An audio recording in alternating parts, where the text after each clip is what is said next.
নমস্কাৰ যুগাত্মক দৃষ্টিৰ আজিৰ খণ্ডলৈ সকলোকে আদৰণি জনাইছো শ্ৰদ্ধেয় দৰ্শক সমগ্ৰ অসম বানপানীৰ কবলত ককবকাই আছে শিলচৰত যি ধৰণৰ বানপানী হৈছে হয়তো ইতিহাসত এনেকুৱা বানপানী হোৱা নাছিল নগৰত বুকুলৈকে পানী ঠিক তেনেকৈ নামনি অসমত বৰপেটাত বন্ধুসকলে কৈছে যে ঘৰৰ ভিতৰত এনেকুৱা পানী জীৱনত দেখা নাছিল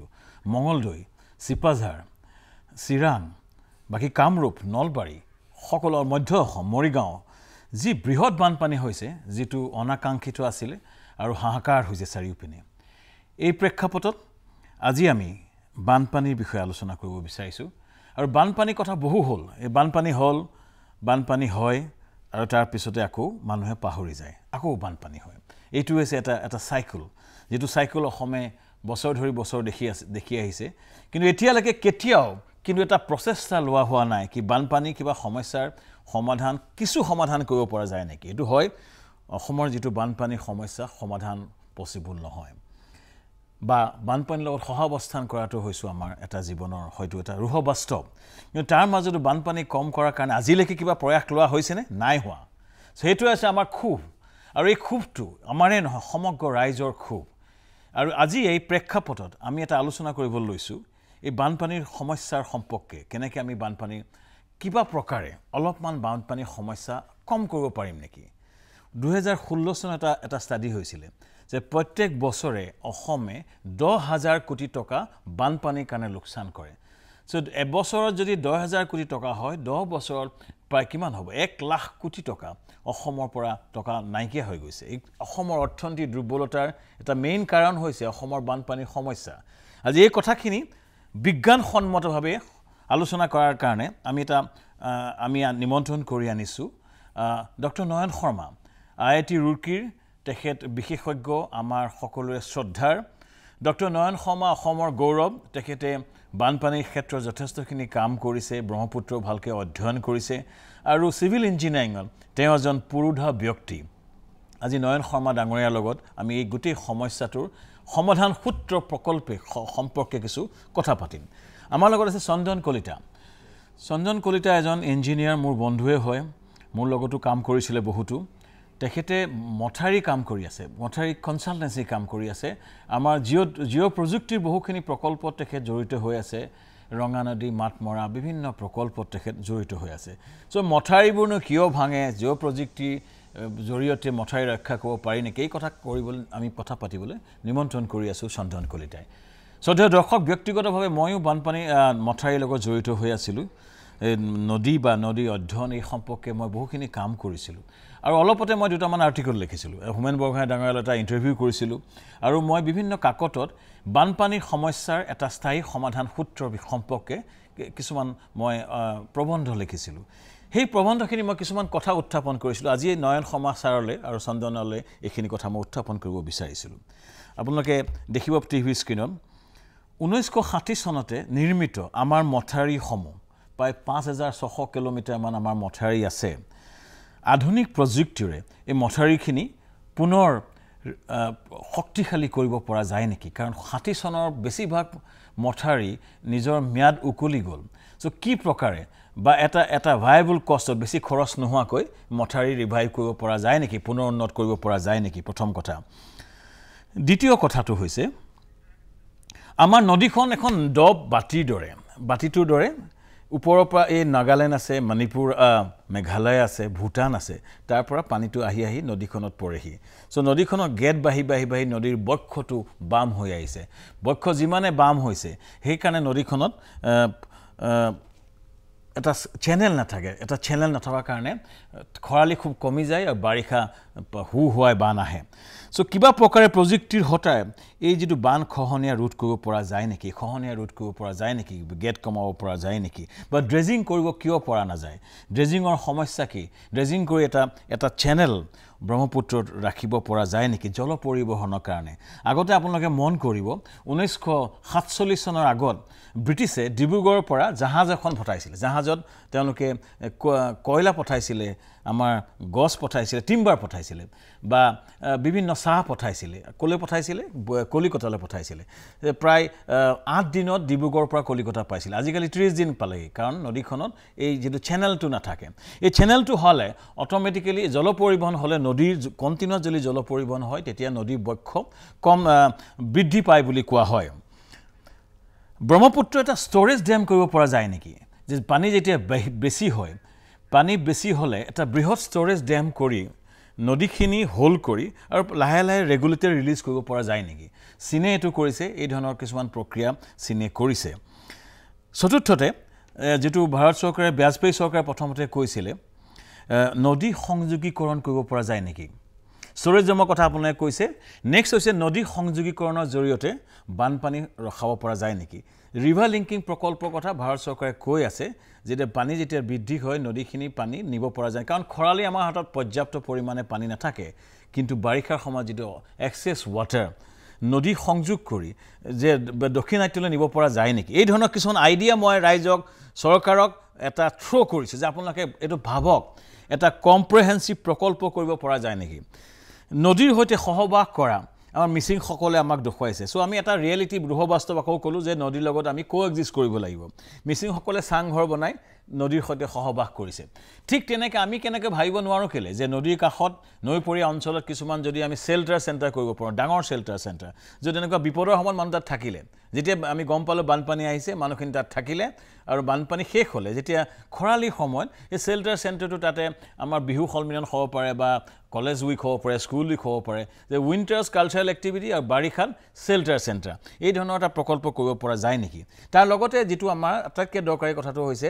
যে খহনীয়া ৰোধ কৰাৰ কাৰণে ভেটিভাৰ বা এনেকুৱা ধৰণৰ প্ৰক্ৰিয়াৰ জৰিয়তে খহনীয়া ৰোধ কৰিব পৰা যায় নেকি এই গোটেইখিনি মিলি এটা কম্প্ৰিহেনসিভ প্ৰকল্প কৰিলে হয়তো ব্ৰহ্মপুত্ৰ এটা বানপানী প্ৰক্ৰিয়া কম কৰিব পৰা যায় এইটো হৈছে মোৰ প্ৰকল্প আছিল এই প্ৰকল্পটো মই বিভিন্ন প্লেটফৰ্মত ক'ব বিচাৰিছো আজি যোগাত্মক দৃষ্টিৰে মই এইটোৱে ক'ব বিচাৰিছো এই প্ৰকল্পটো সম্ভৱ হয় নেকি কেনেকৈ কৰিব পৰা যায় এই সম্পৰ্কে আমি কথা পাতিম প্ৰথমতে আমি যদি খুদু ডক্টৰ নয়ন শৰ্মা ডাঙৰীয়াক দাদা এইবাৰ বানপানীৰ পৰিমাণ কিয় বেছি হৈছে জলবায়ু পৰিৱৰ্তনৰ কাৰণে হৈছে নে এই বছৰ ইমান বেছি বানপানী হোৱাৰ কাৰণটো আপুনি কি বুলি ভাবে ডক্টৰ নয়ন শৰ্মা ডাঙৰীয়া প্ৰথমে চামকানু মহন্তক মই ধন্যবাদ দিলো যে মোৰ অভিমত দাঙি ধৰিবলৈ প্ৰযুক্তি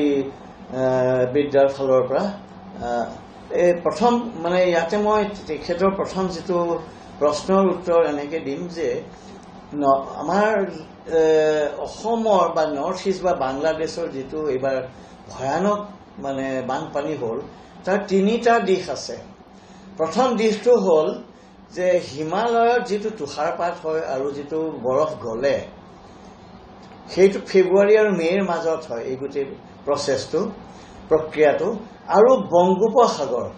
বংগোপসাগৰ হিমালয়ৰ বিশেষকৈ টিবেটান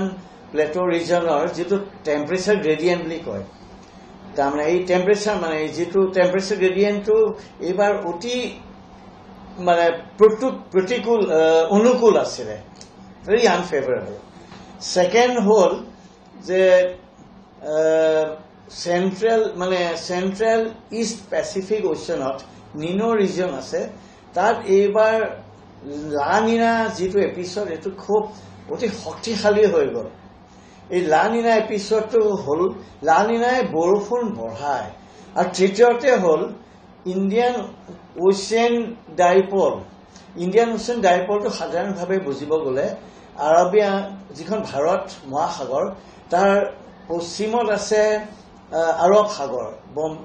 মুম্বাইৰ ওচৰত আৰু একেবাৰে পূবত আছে ইণ্ডোনেছিয়া এই যেটো সাগৰৰ সি সাৰফেস টেম্পাৰেচাৰ এই সি সাৰফেস টেম্পাৰেচাৰ এবাৰ কি হ'ল যে এইটো কুলাৰ মানে কম তাপ আছিলে আৰব সাগৰত আৰু ইণ্ডোনেছিয়াৰ ফালে তাপমাত্ৰা বৰ বেছি আছিল গতিকে এইটোক এটা নিগেটিভ ইভেন্ট বুলি কয় এই তিনিওটা মানে এটা যেটো ক্লাইমেটৰ এফেক্ট বুলি কওঁ এই তিনিওটা এবাৰ অতিশয় আনফেভাৰেবল অতিশয় অনুকূল আছিলে মানে গতিকে তাৰ কাৰণে এইবাৰ কি হ'ল যিটো বৰষুণত যিবোৰ এটমছফিয়াৰত যিটো গৰম বতাহ ওপৰলৈ গৈ সেই গৰম বতাহৰ মইশ্চাৰ বহুত বেছি থাকিলে আৰু এই গোটেইবোৰ গৈ বাংলাদেশ অসমত খুব বেছি বৰষুণ দিলে ইমান দিলে যে মৌচিনৰামত 17 জুনত 1000 মিলিমিটাৰ বৰষুণ হ'ল যিটো আমাৰ দেশৰ এবছৰত হয় এইটো এটা খুব প্ৰধান কাৰণ এখিনে মই এটা উনুকিয়াই থওঁ যে IPCC ইণ্টাৰগভৰ্ণমেণ্টেল পেনেল অন ক্লাইমেট চেঞ্জৰ যিটো ৰিপৰ্ট 6th এছেছমেণ্ট ৰিপৰ্টটো এই এপ্ৰিল মাহত দিলে তাত তেওঁলোকে ভৱিষ্যতবাণী ফৰকাষ্ট কৰিছে যে অসম আৰু মেঘালয় উত্তৰ ভাৰতৰ বহুত প্ৰদেশত মানে খুব বেছি বৰষুণ হ'ব আৰু খুব খৰাঙো হ'ব ইমান হ'ব যে একেটা সিজনতে খুব বৰষুণ হ'ব অলপ সময়ৰ কাৰণে তাৰ পিছত খুব খৰাং হৈ যাব এইখিনি আমাৰ বিশেষকৈ অসমৰ কাৰণে এটা খুব বৰ চিন্তাজনক বাৰ্তা কঢ়িয়াই আনিছে এইটো যিটো শ্যামকানু মহন্তৰ যিটো আউটলাইন ক'লে তাত কিছুমান কথা তেওঁ ঠিকেই ক'লে কিন্তু মই পৰ্যায়ক্ৰমে কম ধন্যবাদ নয়ন দা আৰু কথা পাতিম লাইনটো মই এটাই নয়ন দাই যিটো কথা ক'লে প্ৰফেচৰ নয়ন শৰ্মাই মই আকৌ কৈছোঁ শ্ৰদ্ধেয় দৰ্শক অসমৰ হয়তো হি ইজ দ্য অসমৰ শ্ৰেষ্ঠতম ব্ৰেইনৰ ভিতৰত এজন যিজনে এই বানপানীৰ সম্পৰ্কে ডিটেইল ৰিচাৰ্চ কৰিছে সমগ্ৰ দেশতে তেখেত সমাদৃত তেখেতে যিটো কথা কৈছে সহজ সৰল ভাষাত যে জলবায়ু পৰিৱৰ্তনৰ এটা প্ৰক্ৰিয়াৰ জৰিয়তে এবাৰ কিছুমান প্ৰক্ৰিয়া হ'ল যাৰ জৰিয়তে বাংলাদেশৰ ওচৰত অসমৰ ওপৰত ব্যাপক এটা বৰষুণৰ প্ৰভাৱ এটা পৰিলে যিটো প্ৰভাৱ পৰি পেলাই গোটেই হাহাকাৰ হৈ পল যিটো বৰষুণ হ'ল এদিনত মৌচিনৰামত যিমান বৰষুণ হৈছে 1000 মিলি চেণ্টিমিটাৰ গোটেই দেশত যিমান হয় এদিনতে মৌচিনৰামত হৈছে আৰু এই যেটো হৈছে এই যিটো IPCC ৰিপৰ্টৰ কথা ক'লে সেই ৰিপৰ্টটো অনুসৰি এই ধৰণৰ ঘটনা অসমত ঘটিব মেঘালয়ত ঘটিব আকৌ খৰাঙো হ'ব এই যেটো ভয়ানক ঘটনা আটাইতকৈ ডাঙৰ কথা মই শ্ৰদ্ধেয় দৰ্শক ক'ব বিচাৰিছোঁ জলবায়ু পৰিৱৰ্তনৰ ফলত অসমত যিটো বৰষুণ হৈছে খৰাং পৰিস্থিতি উপভোগ হ'ব পাৰে এই প্ৰেক্ষাপটত আজিৰ আলোচনা অতিশয় দৰকাৰী আমি বহি আমি ধ্বংস চাই থাকিম যে এফালৰ পৰা কিমান আপুনি সাহায্য দিবলৈ মানুহে যাব ফটো মাৰিব হেতু মই হেতু ইন্টাৰেষ্টেড নহয় সাহায্য দি কি কৰিব হাজাৰ কোটি লোকসান হৈছে ঘৰবাৰী উচ্চ নিচান হৈছে আমি এটা পাৰ্মানেন্ট সলিউশনৰ কাৰণে এটা প্ৰক্ৰিয়া কিয় কৰিব ন এই কথাখিনি আমি পাতিম কাৰণ এই সময় আহিছে আমি নিৰ্মোহভাৱে এই কথাটো বিশ্লেষণ কৰা কাৰণ যদি আমি নকৰো কিবা এটা প্ৰক্ৰিয়া নকৰো আমাৰ ভৱিষ্যত প্ৰজন্মৰ কাৰণে ভয়ানক দিনে আহি আছে আপোনালোকে চাই থাকক আৰু কথা পাতিম আমি ডক্টৰ নয়ন শৰ্মাৰ কথা পাতিম চন্দন কলিতাৰ কথা পাতিম আপোনালোকে চাই থাকক যোগাত্মক দৃষ্টিৰে শ্যামকানুৰ সৈতে শ্ৰদ্ধেয় দৰ্শক আমি কথা পাতি আছো বানপানীৰ কথা এটা স্থায়ী সমাধান সূত্ৰৰ কথা মই আকৌ কৈছো আমি সদায় এই ধ্বংসলীলা চাই থাকিম নে কিবা এটা সমস্যাৰ সমাধান কৰিম প্ৰত্যেক বছৰ বানপানী হ'ব আমি ইয়াই ধুৱে কান্দিম কোবাই আমি কেইটামান অলপ বস্তু দিম বান সাহায্য দিম ফটো মাৰিম নে এই সমস্যাটোৰ সমাধান সূত্ৰৰ কাৰণে হেঁচা দিম চৰকাৰক কৈছে এই কথাখিনি চৰকাৰৰ কাৰণেও এইটো এটা ডাঙৰ কথা প্ৰত্যেক বছৰ ইমান হাজাৰ কোটি টকা লোকসান হৈ আছে কাৰ লোকসান হৈছে ৰাজ্যখনৰ লোকসান হৈছে আৰু এইটো কাৰণে এটা পাৰ্মানেন্ট সলিউশনৰ কাৰণে আমি কিয় চেষ্টা নকৰোঁ আমি অসমখনক দেশৰ পঞ্চমখন 5খন শ্ৰেষ্ঠ ৰাজ্যত আনিব বিচাৰোঁ তাৰ কাৰণে আমাৰ জনমূৰীয়াই উন্নতি হ'ব লাগিব জনমূৰীয়া কেনেকৈ উন্নতি হ'ব যদি বানপানী নামতে ইমান বেছি আমাৰ লোকসান হৈ যায় তো এই সমস্যাটো অসমৰ আটাইতকৈ ডাঙৰ সমস্যা হৈছে অসমৰ বানপানীৰ খহনীয়া সমস্যাটো আৰু তাৰ কাৰণে শ্ৰদ্ধেয় দৰ্শক আমাৰ উদ্দেশ্য হৈছে ৰাইজক জগাবলৈ চৰকাৰক জগাবলৈ যে আমাক এটা স্থায়ী সমাধান সূত্ৰ এটা প্ৰয়াস লাগে we need an approach an effort for a permanent solution to flood আৰু আমাৰ সৌভাগ্য আমাৰ মাজত আছে ডক্টৰ নয়ন শৰ্মা ডাঙৰীয়া অসমৰ এজন বিদগ্ধ পণ্ডিত এই বিষয়ত তেখেত এক্সপাৰ্ট IIT ৰুৰকি ভাৰতৰ ভিতৰত এখন শ্ৰেষ্ঠতম অনুষ্ঠানত তেখেতে আছে নয়ন দা মই এটা আপোনাক সুধিব বিচাৰিছিলোঁ যে মোৰ যেটো প্ৰপজিশন মই ক'ব বিচাৰিছিলোঁ যে স্থায়ী সমাধান সূত্ৰৰ কাৰণে কি কৰাটো উচিত আপোনাৰ দৃষ্টিত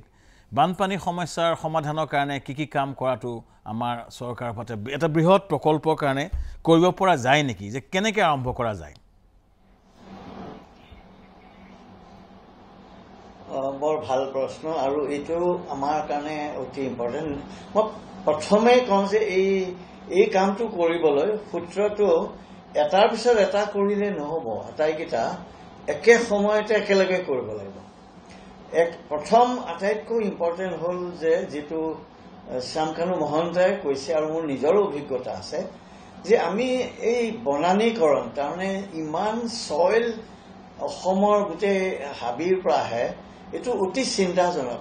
সাধাৰণ ভাগ মোৰ এই 40 বছৰ অভিজ্ঞতাৰ পৰা কওঁ যে মানে অভিজ্ঞতা যে অসমৰ বানপানীৰ মেইন ৰিজনটো হ'ল one of the main reason যে মই যেতিয়া ছাত্ৰ আছিলোঁ বহুত আগতে তেতিয়া পাণ্ডুত অসমৰ মানে যিটো টোটেল সিল্ক লোড আহিছিল এবছৰত সেইটো 300-400 মিলিয়ন টনৰ ওচৰতহে আছিল কিন্তু আজি এটা মানে এপ্ৰক্সিমেটলি আমি ৱৰ্কআউট কৰি দেখিলোঁ এইটো গৈ প্ৰায় 1000 মিলিয়ন টন হৈছে এইটো অতি ডাঙৰ চিন্তাৰ কাৰণ য'ত গংগাৰ দৰে নদী এখনত এতিয়াও মাত্ৰ 300-400 মিলিয়ন টন হে সেডিমেন্ট লোড আহে তাৰ পৰা কি ওলাই যায় যে অসমৰ এই আচ্ছা আৰু এটা মই খুব ডাঙৰ কথা আপোনালোকক জ্ঞাতাৰ্থে কওঁ যে পৃথিৱীৰ আটাইতকৈ বৃহৎ নদী হ'ল আমাজন ব্ৰাজিলত মই এমাজনত গৈছিলোঁ এবাৰ এমাজন আৰু ব্ৰহ্মপুত্ৰৰ এটা সৰু তুলনা মই দিওঁ খুব সোনকালে এমাজনৰ গোটেই বেচিন এৰিয়া অৱবাহিকাৰ area 70 lakh square kilometre 70 lakh আৰু ব্ৰহ্মপুত্ৰৰ গোটেই চাইনাৰ এই গোটেইখিনি টিবেট ধৰি এই গোটেইটো হ'ল 5,40,000 স্কয়াৰ কিলোমিটাৰ তাৰ মানে ব্ৰহ্মপুত্ৰতকৈ 14 গুণ বেছি অৱবাহিকাৰ এৰিয়া এতিয়া আপুনি আৰু এটা ইম্পৰ্টেণ্ট কথা এতিয়া মই আপোনাক ক'বলৈ গৈ আছোঁ আপোনালোকক যে এমাজনৰ এটা আমি টাৰ্ম ইউজ কৰোঁ specific yield of water. Yield of water Amazon হ'ল 87 square kilometer per hectare per square kilometer 87 কিন্তু ব্ৰহ্মপুত্ৰৰ কিমান ভাবিব নোৱাৰা কথা 85 হেক্টৰ per square kilometer তাহলে সমানেই এইটো ইমান ভয়ানক যে এমাজন যিখনে ব্ৰহ্মপুত্ৰতকৈ 4-5 গুণ পানী কঢ়িয়ায় ব্ৰহ্মপুত্ৰৰ 72 কিউমেক মানে ম্যাক্সিমাম ডিচাৰ্জ এমাজনৰ প্ৰায় 3 লাখ কিউমেক গতিকে এইটো অৱস্থাত চাওক যে আমাৰ অৱস্থাটো কিমান ভয়ানক বুলি কৈছে মোৰ এই নিজৰ মানে প্ৰযুক্তি জ্ঞানৰ পৰা গতিকে প্ৰথম পদক্ষেপ ল'ব লাগিব এই যিটো মানে সয়েল মাটি সিল্ট আমাৰ মানে নদীলৈ আহি আছে ৱাটাৰ শেডৰ পৰা এইখিনি আৰু এটা ইম্পৰ্টেণ্ট কথা যে মিচিগান ষ্টেট ইউনিভাৰ্চিটি আমেৰিকাই এটা ষ্টাডি কৰিলে যে 20 বছৰে 14% শতাংশ অসমৰ হাবি ফৰেষ্ট শেষ হৈ গ'ল 14% এইটো খুব চিন্তাজনক গতিকে ফৰেষ্ট লছ হ'ল 14% 20 বছৰত স্পেচিফিক ৱাটাৰ হিল এমাজনৰ সমানেই যিখনৰ অৱবাহিকা 14 গুণ ডাঙৰ তেনে অৱস্থাত এই খালি মথাউৰি দি আমাৰ সমাধান হ'বই নোৱাৰে মথাউৰি এটা তাৰে এটা কম্পনেণ্ট হ'ব পাৰে কিন্তু দ্বিতীয় কথা হ'ল মই দাদা আকৌ আহিম এটা ব্ৰেক ল'ব লাগিব এইখিনি এটা সময় বিৰতি ল'ম শ্ৰদ্ধেয় দৰ্শক ডক্টৰ নয়ন শৰ্মাই এটা খুব দৰকাৰী কথা কৈছে এইটো যিখিনি কথা ক'লে আমাৰ যিটো গেদ পৰিমাণ বহু বেছি আমাজন 5 গুণ ডাঙৰ আমাতকৈ কিন্তু তাতকৈ আমাৰ হয়তো একে ধৰণৰ গেদ আহে সেইকাৰণে এই যিটো সমস্যাটো হৈছে ইমানখিনি গেদ অহাৰ কাৰণে কাৰণটো হৈছে এই গছ কাটি যে ডাঙৰ ঘৰ বনাইছে অবাধে নিৰ্মাণ কৰিছে ৰাস্তা কাটিছে এই গেদবোৰ আহি কৰিছে ক'ত আমাৰ বাতিটোত পৰিছে ব্ৰহ্মপুত্ৰ উপত্যকাত পৰিছে আৰু এই যিটো গছৰ যিটো কটা হৈছে সেইকাৰণে মাটিটো হোল্ড কৰিব পৰা নাই আৰু সেইকাৰণে যিটো বান খহনীয়া প্ৰক্ৰিয়াটো আৰম্ভ হৈছে এইখিনি ৰোধ কৰাৰ কাৰণে বানপানীয়ে মথাৰে সমস্যাটো সমাধান কৰিব নোৱাৰি পৰা নাযাব এটা কম্প্ৰিহেনচিভ সলিউশ্যন লাগিব এই গোটেইখিনি কথা পাতিম আমি এইখিনিতে সব বিৰতি ল'ম আপোনালোকে চাই থাকক যোগাত্মক দৃষ্টিৰে শ্যামকানুৰ সৈতে পিছত আকৌ আমি উভতি আহিছোঁ শ্ৰদ্ধেয় দৰ্শক আমি এটা ভয়াৱহ সমস্যাৰ কথা পাতিছোঁ বানপানীৰ সমস্যাৰ সমাধান সূত্ৰ এটা প্ৰয়াস আমি কৰিছোঁ ডক্টৰ নয়ন শৰ্মা ডাঙৰীয়াই ক'লে যে এই বৃহৎ নদীখনৰ সমস্যাটো নদীখন বৃহৎ বৃহৎতকৈ এই গেটখিনি বৃহৎ এই গেটখিনিয়ে সমস্যা আমাজন নদীৰ ব্ৰহ্মপুত্ৰতকৈ 5 গুণ ডাঙৰ কিন্তু গেট একেই আহে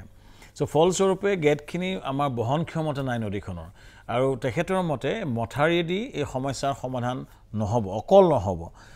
চন্দন কলিতা তেখেতে মথাউৰিৰ লগত কাম কৰি আছে বিশেষকৈ জিঅ' প্ৰজেক্টৰ মথাউৰিৰ লগত যথেষ্ট কাম কৰি আছে তেওঁ ডিজাইনাৰ কনচালটেণ্ট আমি তেখেতে যেহেতু গ্ৰাউণ্ডত কাম কৰি আছে মই তেখেতক সেইকাৰণে নিমন্ত্ৰণ কৰি আহিছোঁ কাৰণ তেখেতে নদীবোৰ ঘূৰিছে নদী অধ্যয়ন কৰিছে সোৱণশিৰি হওক ব্ৰহ্মপুত্ৰ হওক নদী ঘূৰিছে নদী অধ্যয়ন কৰি তাৰ ওপৰত তেওঁ কিছুমান মথাউৰি ডিজাইন কৰিছে চন্দন কলিতা মথাউৰিবোৰ কিয় ভাঙে ধন্যবাদ শ্যামকানু মহন্ত ডাঙৰীয়া যোৱা 10 বছৰ ধৰি মই বিভিন্ন নদীত সাৰ্ভেৰ কামত বা কনসালটেন্সিৰ কামত ঘূৰি ফুৰি দেখিলোঁ প্ৰধানত দুটা কাৰণত মথাউৰিবিলাক ভাঙিছে এইবাৰ যিখিনি ভাঙিছে প্ৰধানত দুটা কাৰণত ভাঙিছে কাৰণ বহুত আছে তাৰ ভিতৰত দুটা প্ৰধান কাৰণ এটা হ'ল নদীৰ বুকুবিলাক বাম হৈ গৈছে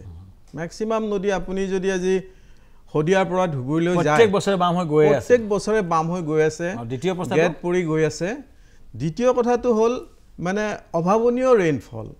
এইবাৰ যেটো ৰেইনফল হৈছে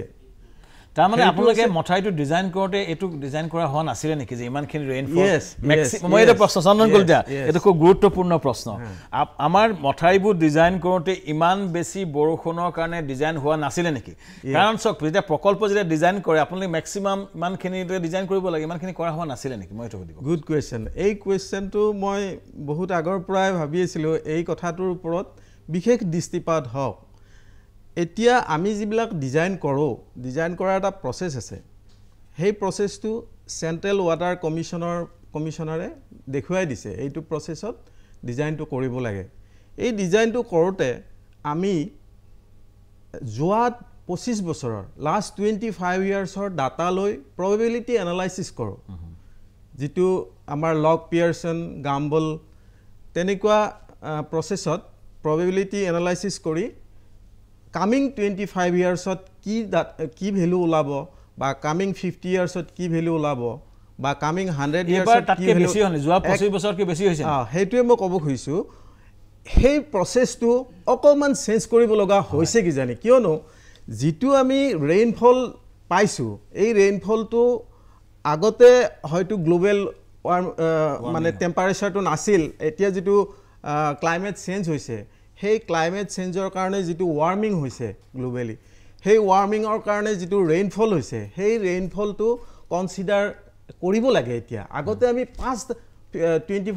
ইয়াৰ্ছৰ ডাটা দেখো মই সহজ ভাষাত কথা ক'ব বিচাৰিছো মানে তেখেতসকলে যেতিয়া মথাউৰিটো পৰিকল্পনা কৰে যোৱা 25 বছৰ বৰষুণক লৈ পৰিকল্পনা কৰা হৈছিল যে তাৰ পিছত নেক্সট 25 বছৰ কি হ'ব ইমান বৰষুণ দিব সেই বৰষুণ দিলে ইমান পানী হ'ব এনেকৈ মথাউৰিটো ইমান উঠিব এতিয়া সমস্যাটো হৈছে শ্ৰদ্ধেয় দৰ্শক সমগ্ৰ দেশতে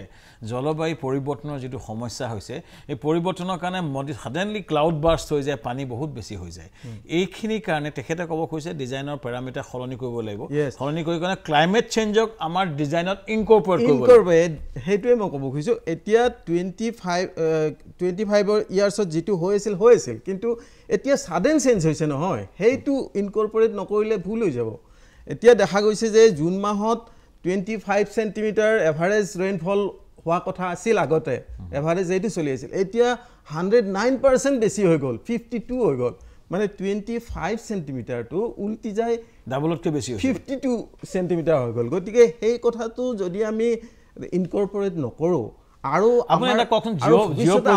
জিঅ' প্ৰজেক্টৰে যেটা মথাউৰি বনোৱা হৈছে সেই মথাউৰিৰে এই বস্তুটো হোল কৰা হৈছে নে এই বস্তু ৰাখাব পাৰিছে নে কাৰণ মাতমৰা প্ৰকল্পটো আমি জড়িত আছিলো জিঅ' টেক্সটাইলৰ ভিতৰত আমি যদি চাওঁ জিঅ' টিউবটো সাংঘাতিক ভাল বস্তু জিঅ' টিউবটো যদি ইউজ কৰি আমি মথাউৰিবিলাক বনাও আমাৰ বহুত হৈ বেনিফিট হ'ব মানে আমি নদীখনটো বাম হৈ গৈছে তাৰ পৰা আমি ড্ৰেজিং কৰি বালিটো ল'ব পাৰিম বালিটো লৈ পেলাই আমি জিঅ' টিউব কেটা ভৰাব পাৰিম জিঅ' টিউব ক'ত হ'ল আমাৰ এতিয়া লাগে জিঅ' টিউব মাতমৰাত প্ৰথম হৈছে মাতমৰাত 100 ক্ৰোৰ্ছৰ প্ৰজেক্ট এটা হৈছে তাৰ পিছত অলপ হৈছে এতিয়া কিন্তু জিঅ' টিউব স্পেসিফিক অকল এটাই হৈছে মাতমৰা হেইটো কথাটো এনেকুৱা মাতমৰাটো সাংঘাতিক সাকসেসফুল প্ৰজেক্ট কৰি থকা অৱস্থাত আমি দেখিছিলো বহুত ভয়াবহ কিবা কিবি হৈ আছে পানীত জিঅ' টিউব উটিও গৈছে এনেকুৱা ধৰণৰ হৈছে কিন্তু যেতিয়া কমপ্লিট হৈ গ'ল তেতিয়া সেইটো তাৰমানে সাংঘাতিক ছাকচেছ কিন্তু বাকী জেগাত জিঅ' টিউব খৰচৰ কাৰণে কৰিব পৰা নাজানে কিয় কৰিব পৰা নাযায় কিন্তু খৰচৰ কাৰণে হয় প্ৰথম কিমান খৰচ পৰে পাৰ কিলোমিটাৰ জিঅ' টিউবছত এতিয়া পাৰ কিলোমিটাৰ জিঅ' টিউবত 5 crores মান আহিব কিন্তু প্ৰথম বছৰত আমি প্ৰথম সময়ত মাতমৰাত যেতিয়া আমি কৰিছিলোঁ 5 কিলোমিটাৰ মথাউৰি 100 crores-ত কৰিছিলোঁ অৰ্থাৎ তেতিয়া বহুত দাম আছিল জিঅ' টিউব এতিয়া কমি গ'ল এতিয়া বহুত কমি গ'ল সো জিঅ' প্ৰজেক্টৰে কিছুমান মথাউৰি কৰিব পৰা যায় একদম 100% কৰিব পাৰি সেইটোৱে কৈছোঁ বহুত ৱে বেনিফিট মানে জিঅ' টিউব লগাব লাগিব জিঅ' বেগটো ইমান নহ'ব কামত নাহিব জিঅ' টিউব আৰু ৰিভাৰ সাইডত যদি আমি গ্ৰীণ যেটো double layered fill geo' textile mattress আছে সেইটো যদি আমি ফিলিং কৰি দিওঁ তাত মানে ড্ৰেজিঙৰ বালিটো ইউজ হ'ব ড্ৰেজিঙৰ বালিটো ইউজ কৰা মানে চেনেলটো আহি গ'ল ধুনীয়া সেকশন আহি গ'ল দৰ্শক মথাউৰি এটা উপায় মথাউৰি কিন্তু পুৰণা মথাউৰিখিনি আমি পুনৰ নিৰ্মাণ কৰিব লাগিব আৰু তাত জিঅ' টিউবৰ নিচিনা প্ৰযুক্তি দি পেলাই কৰিব লাগিব আৰু মাটিটো গালিটো খানি পেলাই তাত কৰিব পৰা যায় কাৰণ বালি ইউজ কৰি জিঅ' টিউব কৰিব পৰা যায় সো মোৰ এই যেটো কম্প্ৰিহেনসিভ প্ৰকল্পৰ এটা প্ৰথম পহলুটো মই আপোনাক ক'ব বিচাৰিছোঁ যে অত্যাধুনিক প্ৰকল্পৰে কিছুমান মথাউৰি কৰিলে যেনেকৈ মাতমৰাটো ৰৈছে বাকি মথাউৰি ৰখাব পৰা যায় কিন্তু তাৰ কাৰণে খৰচ আছে 5 কোটি টকা পাৰ কিলোমিটাৰ যদি হয় হেতু খৰচ আছে এই খৰচটো ফান্ডিং কৰিব লাগিব এই ফান্ডিংটো ভাৰত চৰকাৰৰ এই কম্প্ৰিহেনসিভ প্ৰকল্পত অতি গুৰুত্বপূৰ্ণ কথা হৈছে যিকিটা পৰা যায় সকলো নহয় যিকিটা পৰা যায় অত্যাধুনিক প্ৰযুক্তিৰে আমি মথাউৰিখিনি বনাব পৰা যায় আৰু কথা পাতিম আৰু ডিটেইল কথা পাতিম নয়ন সমালৰ আৰু অলপ ইনপুট লম আপোনালোকে চাই থাকক যোগাত্মক দৃষ্টিৰে শ্যাম খানৰ সৈতে ডক্টৰ নয়ন সমা ডাঙৰীয়া আমাৰ লগত আছে দাদা এটা প্ৰশ্ন সমুকে আপুনি ক'ব আমাৰ সময় কম থাকে সমুকে আপুনি কথাকে আমাৰ কাৰণ এইটো বৰ খুব দৰকাৰী কথা আলোচনা কৰি থকা আছে কিন্তু সমস্যাটো হৈছে আমাৰ সময়ৰ অলপ অভাৱ তাৰ মাজতে আমি কথাখিনি আনিব লাগিব দাদা এই বৰাখহনীয়া ৰোধৰ কাৰণে যে আমাৰ অৰুচমা ডাঙৰীয়াহঁতে কৈ থাকে ভেটিভাৰ প্লান্টেশন কৰি আমাৰ মোৰ যেটো কম্প্ৰিহেনসিভ প্ৰকল্প এটা পাৰ্ট আমি কলো প্ৰযুক্তিগত বাথাৰি সেকেন্ড পাৰ্টটো হৈছে গৰাখহনীয়া ৰোধৰ কাৰণে বিভিন্ন প্ৰক্ৰিয়া যে কিছুমান প্লান্টেশন কৰি কি প্ৰক্ৰিয়াৰে গৰাখহনীয়া ৰোধ কৰাটো আপুনি বিচাৰে বা নদীখনৰ গতি খলনিৰ কাৰণে আপোনাৰ কিছুমান সলিউশন থাকে এইখিনি কথা সমুখে আপুনি এবাৰ ক'বলৈ অনুৰোধ জনাইছো তিনি সমুখকৈ মই কওঁ যে 1970 চনত অসম চৰকাৰে ইউনাইটেড নেশ্যনছৰ সাহায্যত ফ্ৰান্সৰ কেইজনমান ইঞ্জিনিয়াৰ আহিছিল সেই সময়ত তেওঁলোকে এইটো বহুতে নাজানে পুৰণা জানিব পাৰে যে ব্ৰহ্মপুত্ৰৰ 5টা স্থানত তেওঁলোকে বটম পেনেল বুলি এটা টেকনলজি ট্ৰাই কৰিছিল ব্ৰহ্মপুত্ৰতে এটুকুৰা হ'ল নিমাতী তাৰপৰা হাতীমুৰা ধাৰাপুৰ চাৰিআলি আলিকাহ আৰু ধুবুৰী তাৰে তিনি ঠাইত সফল কাম হৈছে তানে মই অন্যৰ লগতো আলোচনা কৰোঁ যে ব্ৰহ্মপুত্ৰৰ সমাধান খালি পাৰটো খহনীয়া বন্ধ কৰি থলে নহব আৰু ভেটিভাৰ তাৰে এটা কম্পনেন্ট হ'ব পাৰে কিন্তু ভেটিভাৰে তাৰ তলৰ টো ইৰোজনটো বন্ধ কৰিব নোৱাৰে এটা এইটো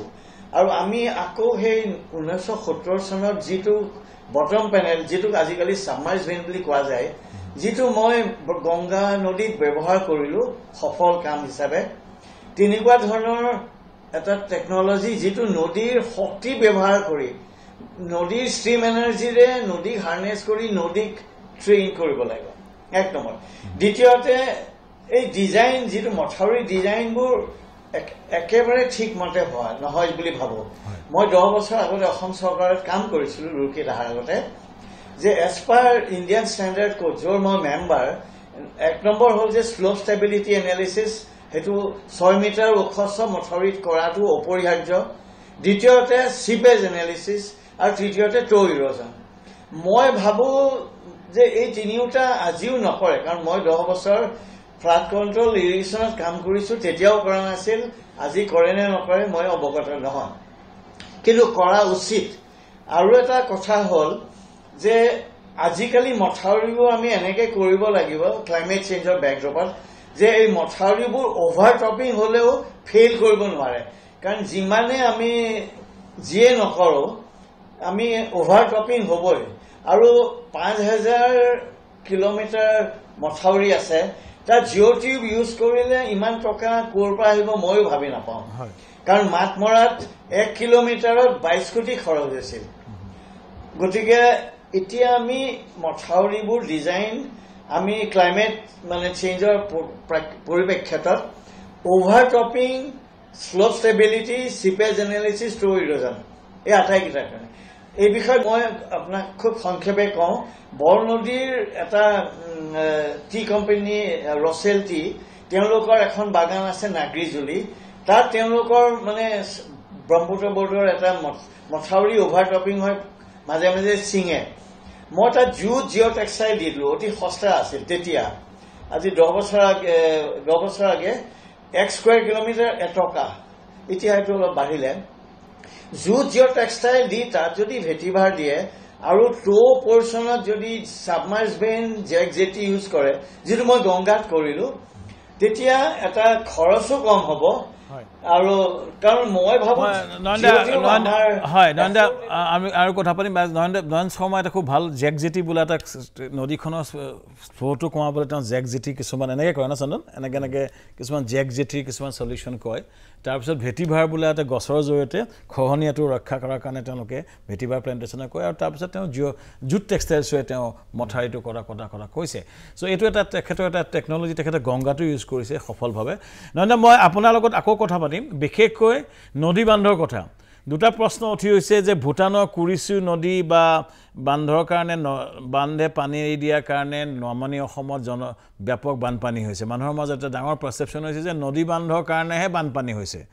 এইটোত মোৰ যথেষ্ট ক'বলগীয়া আছে কিন্তু নয়ন শৰ্মা ডাঙৰীয়াৰ পৰা মই কথাটো শুনিম যে নদী বান্ধ আৰু বানপানীৰ মাজত কি সম্পৰ্ক আছে এইখিনি আমি কথা পাতিম আপোনালোকে চাই থাকক যোগাত্মক দৃষ্টিৰে শ্যামকান্তৰ সৈতে বিৰতিৰ পিছত আকৌ আমি উভতি আহিছোঁ ডক্টৰ নয়ন শৰ্মা নদী বান্ধে অসমত বানপানী বৃদ্ধি কৰিছে নেকি মানুহৰ মাজত খুব এটা কথা চলি আছে যে ভূটানৰ কুৰিচু বান্ধৰ কাৰণে বা ৰঙা নদীৰ কাৰণে এইবাৰ বানপানীটোৰ লগত নদী বান্ধৰ সম্পৰ্ক কি এই সম্পৰ্কে কি ক'ব আপুনি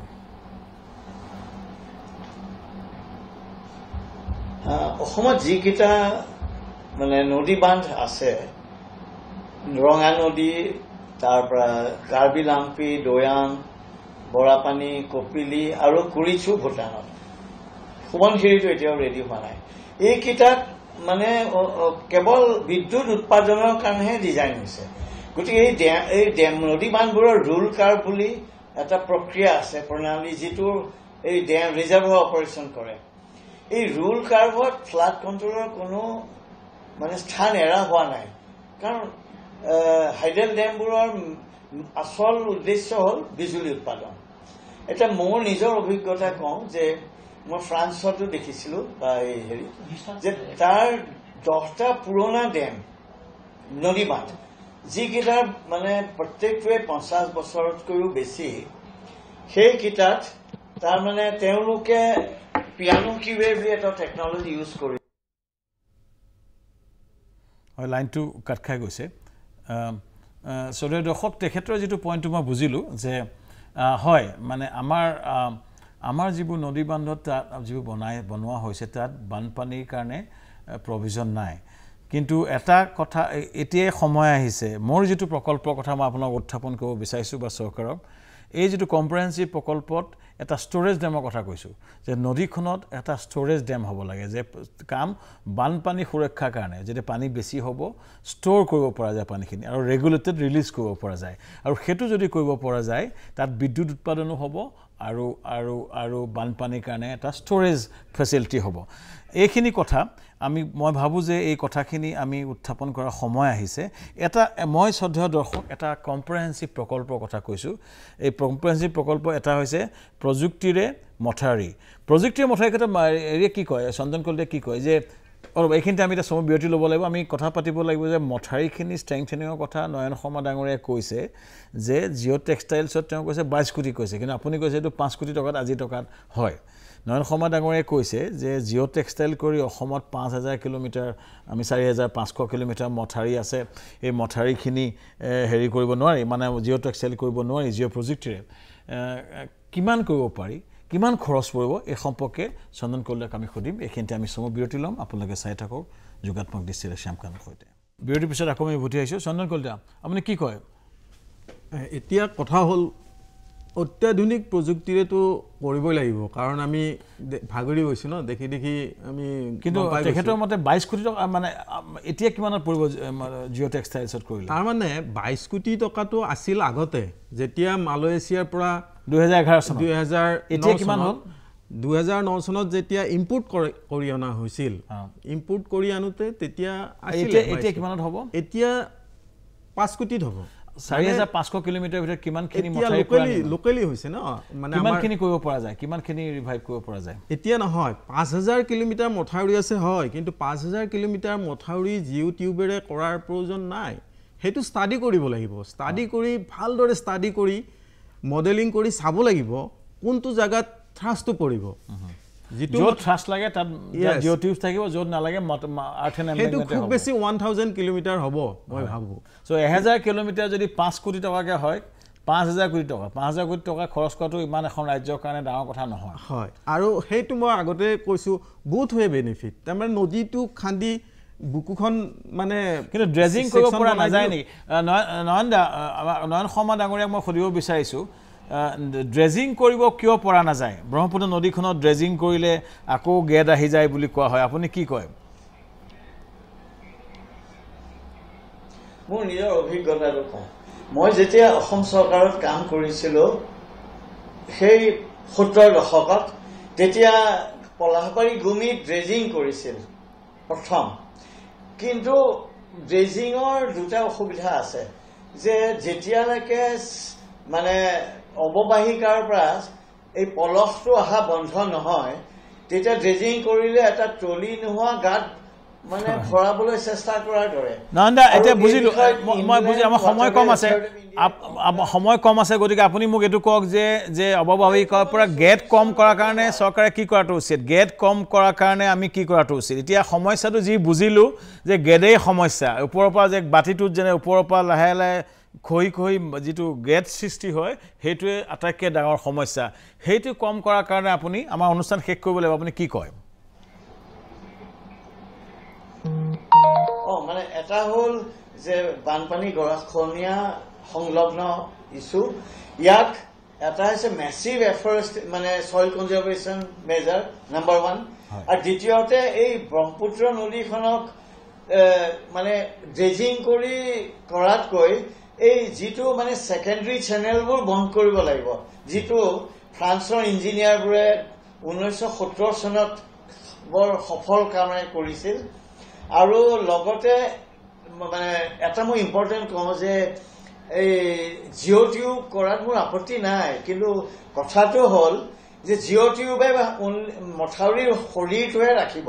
তাৰ টো ইৰোজন একো কৰিব নোৱাৰে মোৰ নিজৰ অভিজ্ঞতা টো ইৰোজনৰ কাৰণে আমি জিঅ' টিউবে ৰক্ষা নকৰে জিঅ' টিউবে অভাৰটপিং ফেইলিয়ৰ হে ৰাখিব এপ্ৰন কৰিলে কি হ'ব ইৰোজনৰ কাৰণে আমি সাবমাৰ হয় দাদা এই যে এপ্ৰন টিউব দি পেলাই কৰে যে টো ইৰোজন যদি ৰুধিব নোৱাৰো গোটেই জিঅ' টিউবটো ওলাই যাব যেটো এপ্ৰন টিউব দি পেলাই যেটো কৰা হয় স্কাৰিংটো ৰুট কৰাৰ কাৰণে হেতু যদি কৰিব পৰা যায় যদি লগে লগে এম্বেংমেন্টটো স্ট্ৰেংথেন কৰিব পৰা যায় না আজি না এটা এম্বেং আজিকালি মোৰ শেষ ইম্পৰ্টেন্ট পইণ্ট যেতে এতিয়া ক্লাইমেট চেঞ্জৰ পৰিপ্ৰেক্ষিতত আমাৰ মথাউৰিবোৰ অভাৰটপিং ফেইলিয়ৰ কাৰণে ডিজাইন কৰিব লাগিব কাৰণ ঠিক আছে খহনীয়া নহ'ব পাৰে কিন্তু অভাৰটপ কৰিলে মথাউৰিটো ভাঙি যায় তাত জিঅ' বেগ দিলেও জিঅ' বেগটো উঠি যাব আৰু ঠিক আছে জিঅ' টিউব দিলে কিন্তু গতিকে এইটো এটা মানে খুব কেয়াৰফুল ষ্টাডি কৰিব লাগিব এইটো মেজিক সলিউশন নাই এক্স্যাক্টলি ধন্যবাদ জনাইছো এটা সলিউশন দিব নোৱাৰি ধন্যবাদ জনাইছো গোটেই কথাখিনি কোৱাৰ কাৰণে চন্দনকলৈ ধন্যবাদ জনাইছো যদিও দৰ্শক ডক্টৰ নয়ন শৰ্মা ডাঙৰীয়া অতি গুৰুত্বপূৰ্ণ কথা কিছুমান ক'লে এই সমস্যাটো মেইনটো গেটটোৰে সমস্যা গেটখিনি ৰখাব পাৰিলেহে যদি বক্ষটো বাম হোৱা যদি কণ্ট্ৰোল কৰিব নোৱাৰো সমস্যা বিপদ হ'ব চন্দনকলৈ এটা কথা ক'লে এগ্ৰি কৰিলে তেওঁ ডিজাইনত যে এই যেটো ক্লাইমেট চেঞ্জৰ কাৰণে যদি বৰষুণ বাঢ়ি গৈছে তাৰ কাৰণে যদি আমি ডিজাইন নকৰো ভৱিষ্যতে মথাউৰি বনালেও ভাগি যাব মোৰ দৃষ্টিৰ কথাটো হৈছে এটা কম্প্ৰিহেনসিভ প্ৰকল্প এই প্ৰকল্পটোত দাদাই কোৱা নিচিনাকে গেট কণ্ট্ৰোলৰ কাৰণে চাৰিওপিনে এটো কয় সয়েল কনজাৰভেশ্যন যেটো নদীৰ চাৰিওপিনে বনানীকৰণ কৰি বা ভেটিভাৰ প্লেণ্টেশ্যন কৰি আমি পানী খহনীয়াটো ৰক্ষা কৰিব লাগিব মথাউৰিখিনি প্ৰযুক্তিৰ জৰিয়তে শক্তিশালী কৰা যাওক তাৰ লগতে যদি পচিবল হয় মই এটা ষ্ট'ৰেজ ডেমৰ কথা বাৰেপতি কৈ আছোঁ ষ্ট'ৰেজ ডেম কৰিব পাৰিলে যদি পচিবল হয় বা নদী সংযোগকৰণ প্ৰক্ৰিয়া যদি পচিবল হয় আৰু তাৰ লগতে আমি কিন্তু নদীৰ লগত সহবাস কৰিব লাগিব সহবাস কৰাৰ কাৰণে কিছুমান শেল্টাৰ চেণ্টাৰ বনাব পাৰে চৰকাৰে এই গোটেই প্ৰকল্পটো 50,000 কোটি টকাৰ এটা প্ৰকল্প হ'ব পাৰে এই প্ৰকল্পটো কৰাটো এই কাৰণে দৰকাৰ কাৰণ আকৌ মই কৈছোঁ প্ৰত্যেক বছৰে 10,000 কোটি টকা লোকচান কৰাতকৈ একে বছৰে 60,000 কোটি টকাৰ এটা প্ৰকল্প এটা সময়ত কৰি ভাৰত চৰকাৰে এই ক্ষেত্ৰত গংগাৰ কাৰণে গংগা ৰিজুভিনেশ্যন প্লেন কৰিছে প্ৰায় 50,000 কোটি টকা গংগা যদি ৰিজুভিনেশ্যন প্লেন হ'ব পাৰে ব্ৰহ্মপুত্ৰ ৰিজুভিনেশ্যন কিয় হ'ব নোৱাৰে এই কথাখিনি আমি দাঙি ধৰিব লাগিব আমাৰ ৰাজনৈতিক নেতৃত্বৰ আমাৰ MP সকলে এই কথাখিনি ক'ব লাগিব আমাৰ চৰকাৰে এই ক্ষেত্ৰত জোৰ দিব লাগিব আমাক এটা সমস্যাৰ সমাধানৰ কাৰণে এটা ষ্টাডি হওক নয়ন শৰ্মা ডাঙৰীয়ে কোৱা নিচিনাকৈ এটা ডিটেইল ষ্টাডি হওক এই ষ্টাডিটোতে গোটেইখিনি কম্পনেণ্ট চাইণ্টিফিকেলি এছেছমেণ্ট কৰক তাৰপিছত এই প্ৰকল্পটো হওক অনুষ্ঠানটো অহাৰ কাৰণে চন্দন কলিতা আৰু আমাৰ নয়ন শৰ্মা ডাঙৰীয়া শ্ৰদ্ধা নয়ন শৰ্মা ডাঙৰীয়া ধন্যবাদ জনাইছোঁ আমি আকৌ লগ পাম আমি কেইটামান ছিৰিজ অফ প্ৰগ্ৰেম কৰিম যে ব্ৰহ্মপুত্ৰ সমস্যাৰ স্থায়ী সমাধানৰ কাৰণে আমি এটা পাব্লিক অপিনিয়ন কৰাৰ কাৰণে কণ্টিনিউৱাছলি এই যোগাত্মক দৃষ্টিত আমি বা বিভিন্ন প্লেটফৰ্মতে আমি চেষ্টা চলাই যাম অনুষ্ঠানটো চোৱাৰ কাৰণে সকলোকে ধন্যবাদ জনাই অনুষ্ঠানটো সামৰণি মাৰিছোঁ ধন্যবাদ